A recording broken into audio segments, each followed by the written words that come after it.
Hey guys, welcome to Windows Tablet HQ. What I'm going to run through today is just a quick demo of the new Windows 8 start screen. Um, Now, there's been a lot of talk on the internet that it's not the best to operate on a desktop or even a laptop. Um, they have great reviews when used on a tablet, but people are on the fence when it comes to being used on a desktop and a laptop. Now, so what I'm going to do is run through why I like it and how to basically set it up once you first start using your new Windows 8 desktop, laptop, or tablet. Now, this is the start screen here. Um, we have what we call live tiles, which this is a people hub, so I have photos loaded there of I think they're being pulled from Facebook actually. But what I want to go through is how to set it up. Now, when you first load it, you'll have probably about this many icons, and then it's a matter of going to the Windows Store and purchasing, well, downloading. These are all free. This is a preview edition of Windows 8 onto your desktop. So it's just a matter of clicking on whichever particular app you want to download, and you'll have this app downloaded. Otherwise, you just press install, and then it is installed.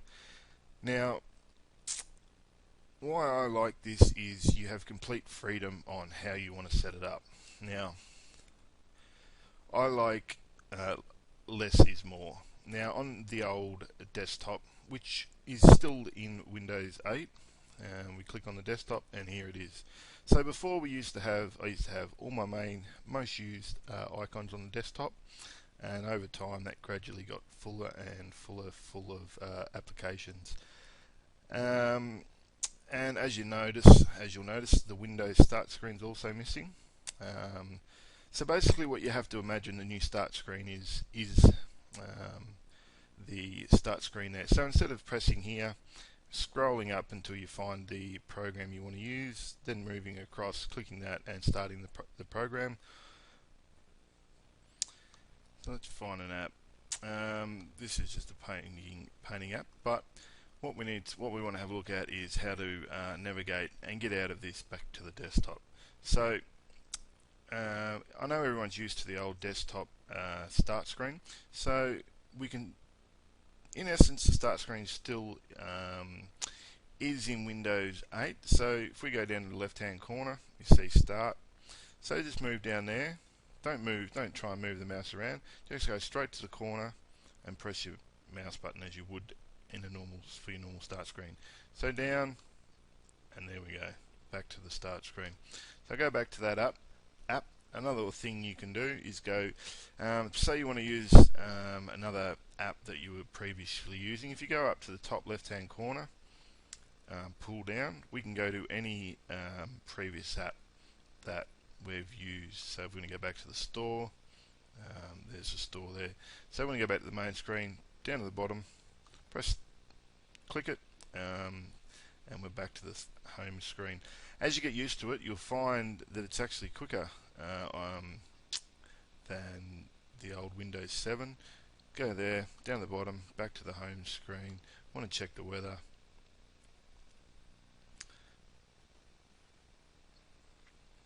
A few chilly days coming up. Click back down to the corner, back down to the home screen.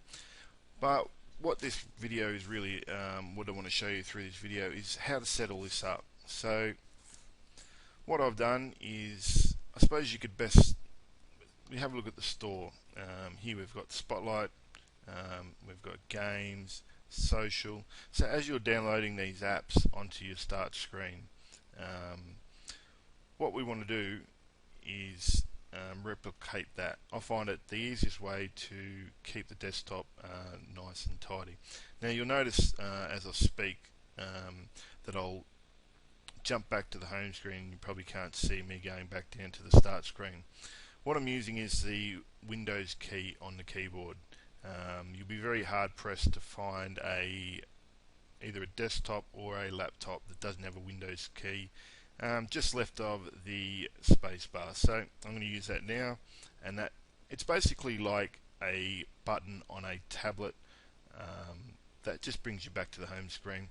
If ever in doubt or in trouble, you press the Windows key and you're brought back to the main screen. So as you can see here, I've got me, creative, reading, games, Facebook, news, food and drink, travel and computer. Now I'm using this on a Core i7 HP laptop. I'm using, just to scroll to the right, I'm using the up and down scroll feature on the trackpad. Now, how do we organize everything like this? It's pretty simple actually. Once you get to the basics of Windows 8, how it works, you can move around and have everything the way you like it. It's the best thing, it's what I like about Windows 8, you can design it how you want to design it. So me normally, I like to have less of things. I like less is more. I need put the icons on here that I am going to use daily, or every few days, and not clog it up with apps that I'm just not going to use very regularly. Now if I do have an app, so basically let's get rid of this one. So if I was to go through and clean up the start screen, I right click on any app, unpin it from the start screen or uninstall it. So at this stage I'm just going to unpin it from the home screen, and that is now gone. Now with these apps I can just pick and drop and move them wherever I want. So I could put my most used apps at the top, which is probably going to be the desktop, and I always like to keep an eye on the weather and the music. Now you're probably thinking, well, how do I get that app all the way across to the right and back again? It's actually quite easy. Now I've probably got a limited number of apps. I've seen people scroll for what seem like minutes. So you can see if I want to move one app to the left all the way to the right, it could be time consuming to do it in that manner. So what Microsoft have come up with is a way to get that done a lot quicker. So let's pick a app tile, and we just click on it with our left button, drag it up to the top, and then we have all our different options open. So up to the top, and then I can go straight down up to the top and just put it wherever I want to put it. Very easy, very quick and easy to move around. So again, just up to the top, I want to put that down over here, and away we go. Job done. Now that app that I removed before, I removed the icon, but I didn't actually remove the program. So how do I go about finding that? There's a couple of ways. Without doing anything, we can just start typing, and box, there it is there. So from the Windows desktop here, anything that you want to find, so let's calculator, and there it is.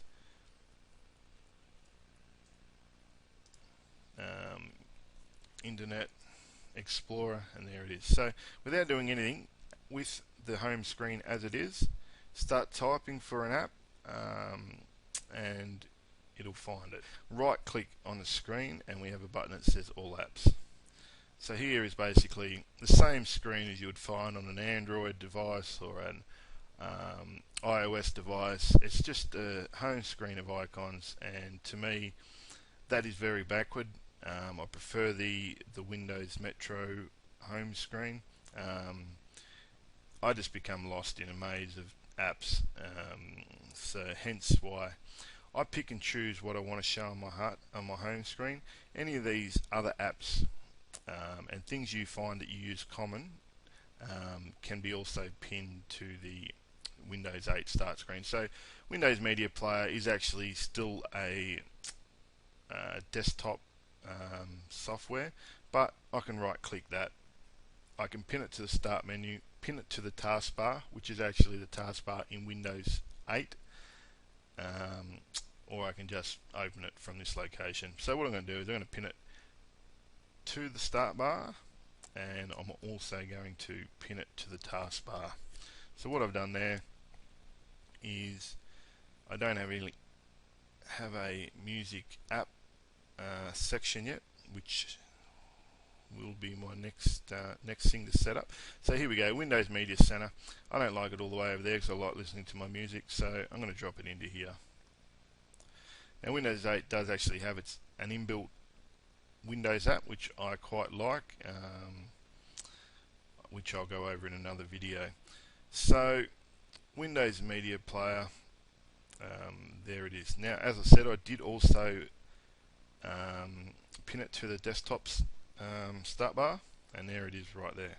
So anything you use in the desktop environment, I have my folder there, which I think is already set there by default. I have my calculator there, I have my notepad. Anything else that I find that I use in the desktop environment, I keep pinned to this start bar here. Okay, so we've worked out how to move these tiles around. What we want to have a look at next is naming them and putting them into groups. So into groups, it's basically we just move these around into the group that we want. Now if we go down to this bottom right hand corner, this little slash bar here, click that, and that gives us an overview of all the applications we have installed. So what I want to do is, generally this Me tab is applications that I'll be using frequently, every day, all the time. And then as we move away to the right, I want to put my less used apps. So for me, when I'm not looking or reading the internet, I don't mind playing a game, so I'm going to chuck those in there. Again, social, Twitter and everything I play around with a lot. Also, I like to keep up on my news, so we'll chuck that in there. Reading, well, I should do more of that. And food, travel and computer. So that's how I would set up my desktop. You have applications that you use frequently, and as you move away to the right, less applications that you use less. Now let's also look at naming them. So here we got Me, Games. It's very simple to rename it. Go on, pick on a group of icons, right click it, name the group, and we'll call this Newsfeed. Name it, and there we go.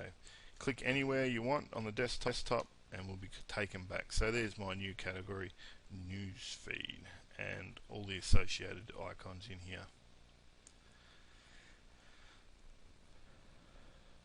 So as you can see, it's pretty much unlimited how you want these applications to appear, and how you want to name them, where you want them placed, if you want them on the desktop, whether you want them on the start screen.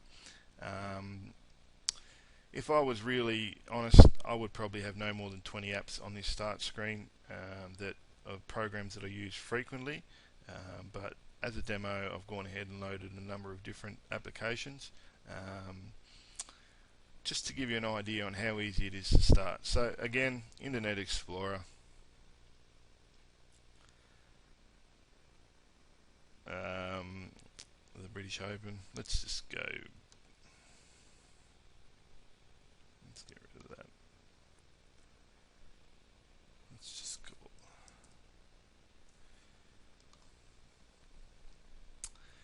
So again, want to go back to the home screen, I can either press the Windows key, come down to the bottom, bang, we're back there, up to the top if I want to have a look at a previously opened application. Back down to the bottom left hand corner and we're back to our home screen. So for me, I like it for the simple fact is that I get to have applications that I use most on the start screen. Things that I don't use so much I can completely get rid of, or I can move them across to the right,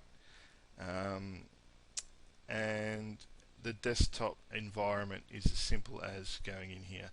Um, People might be lost without my computer, but we click on the folder icon and there is all of my home network, my local computer, um, as well as my different folders and libraries. But as you can see, what I've set up here on the very far right of my start screen is basically allows me to get to settings that I'm used to using in the old Windows 7. A lot of these haven't been ported over to the new Metro user interface yet, but hopefully Microsoft will be working on that over the next so many years. So here, Task Manager, Control Panel, my folders, which we're all used to, music, pictures, documents, whatnot.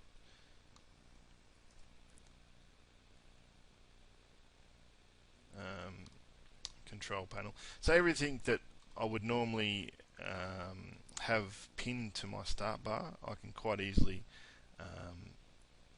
use on my new starts bar.